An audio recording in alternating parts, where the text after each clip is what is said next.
studying about the next important river, and that is River Rhine. So children, Rhine River, it is the longest and the most important rivers of Europe. Now let us see the characteristics. This river runs through 6 different countries of Europe. That is Switzerland, Principality of Liechtenstein, Austria, Germany, France, and Netherlands. Now, this river starts in mountain brooks in the Swiss Alps. It is the longest river in Germany with a length of 1,320 kilometers, and it is one of the important waterways of Western Europe. Now, let us see the importance of Rhine. This river plays an important role in the entire European economy.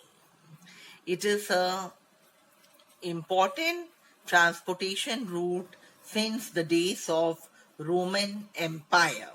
Okay, it is one of the important transportation routes of Europe, and it is also a famous destination. Okay, it is a famous tourist destination. Now, a large number of the tourists, they visit this river, and it is a center of attraction for them. Now let us read about the next river, and that is River Danube. Now River Danube, it is Europe's second longest river with a length of 1,777 miles. About the characteristics of River Danube. Okay, it is the only river, the alone river in Europe which flows from east to west. It starts at the Black Forest region of Germany and it flows all the way to the Romanian Black Sea coast.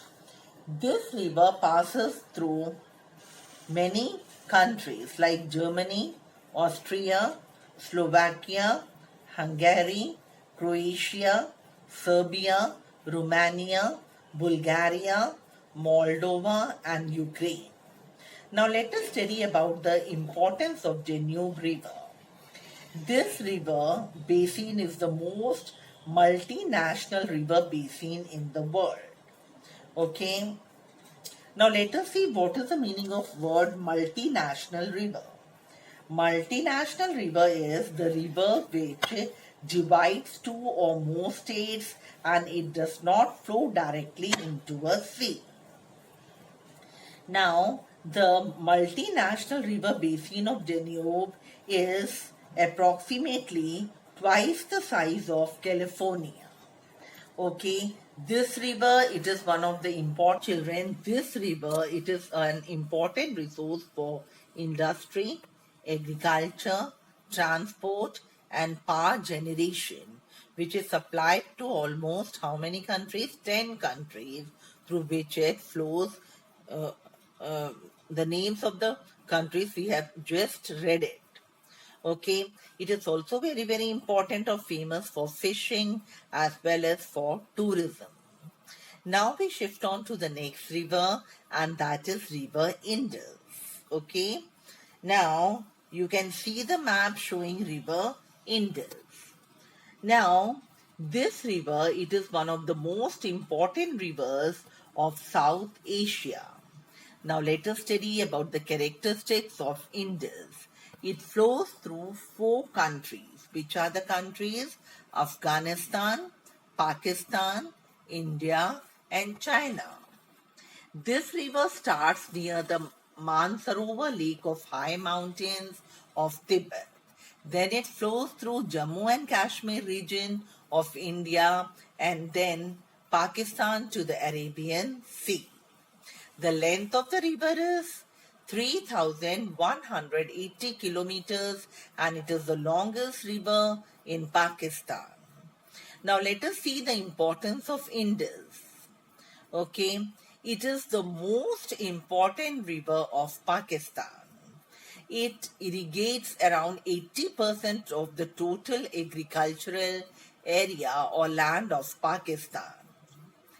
The watershed of River Indus, it is very rich in biodiversity. It is also the center for the water birds and is extremely protective for freshwater fauna or the aquatic animals. Now, children, we shift on to the next important river, and that is Ganga. As we all know that Ganga river, it is the most important rivers, or it is among the most important rivers of the world.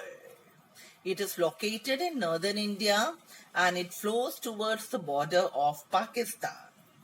It is one of the longest rivers of India and its length is around 1,569 miles from the Himalayan mountain to the Bay of Bengal. It is extremely important to the people of India, and most of the people, those who are living on the banks of this river, they use its water for bathing and fishing and even for the daily needs. Apart from this river also has religious significance to Hindus. It is a holy river for the Hindus, or a sacred river for the Hindus. Now let us see the characteristics of Ganga. Ganga river, it flows through two countries, and that is India and Bangladesh. Now children, we are reading about the characteristic of river Ganga. It has the largest basin in India. Okay. It is formed by two rivers, the Bhagirathi, which starts from the Gangotri glacier, and the Alaknanda, which rises from the Alkapuri glacier. Now let us study about the importance of river Ganga. It is very, very important because for hydroelectricity, for producing the hydroelectricity and irrigating the land. Okay. This river has formed large meanders, floodplains and oxbow lakes. Again, it is very, very important. The same thing for producing hydroelectricity and irrigating the land. It is a holy river for the Hindus. It provides the water not only for the drinking purposes but also for irrigation.